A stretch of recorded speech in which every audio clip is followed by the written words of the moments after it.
No, tamle imaš literaturo, ki jo bereš, ampak včasih si pa tudi predmet raznih ali pa paracov ali pa kogarkoli drugega. Tisto imaš zbrano pa na temle kupu tukaj. Kaj pa je tole?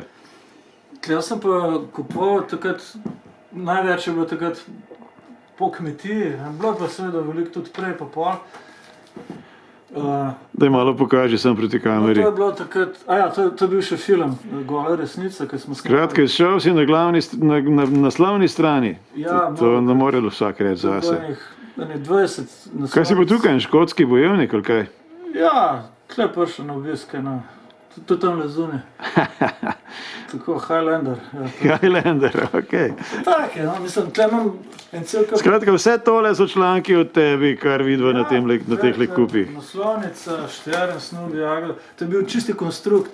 Kakšna Jagoda pa je to? To je bila ena igralka v nekem našem mockumentary filmu. Aha. To je Franci Kek delal. Vse film je tudi, no, skratka, čist. In to si marsikaj izmislil, marsikaj je na pol res, marsikaj je na četrt res, ali kaj? Ja. No, pa tako naprej. In kako se počutiš, se ti fajn zdi ali blesav ali kaj?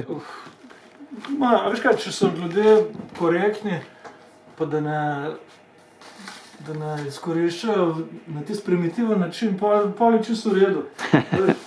Meni recimo, da bi zdaj jaz prav glavno imel kakšno finančno, pa kakršnokoli drugo korist, ne moram reči. A so ti kdaj kaj zlobnega ali pa zoprnega objavili? Seveda, leži, tudi moje ženi marsikaj škodil, ker ona pa v posel, ne. Ja, pa kaj si naredil pol? Ne jaz, da bi kaj naredil, ampak nekaj napišejo, ker pol je pa ljudje, v njih so kao neki resni poslovneži, pa pravijo, s takimi ljudmi pa jaz ne bom, pa tako naprej. Ampak glej, one so odločile za mene, jaz ne moram zdaj se spremeniti zaradi nje. Mislim, vse se malo brzam pri kakšnih stvareh. A nisi pa nikoli ukrepal proti tem, ki kaj grdega napišejo? Ne. Veš kaj, ne vem, no. Predvsem se mi ne lupno, drugič pa nimam take nature, da bi zdaj bil maščevalen ali kaj takega.